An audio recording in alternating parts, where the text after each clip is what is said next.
The worst thing we can do as breeders is to kid ourselves into believing that our dogs are perfect. All dogs have faults.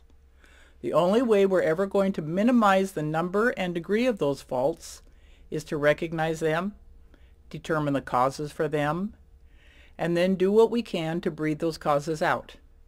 Remember, if something is wrong, something is causing it. One note of clarification.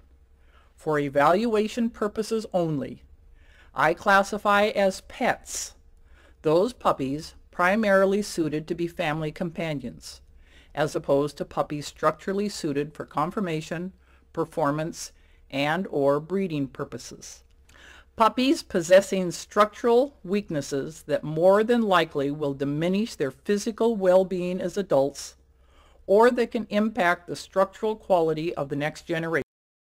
It is more important to keep in mind that all of the structural pieces of a puppy make a dynamic whole.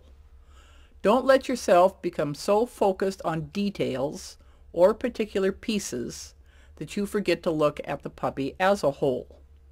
No single aspect is greater than the whole, and every piece affects every other piece one way or another.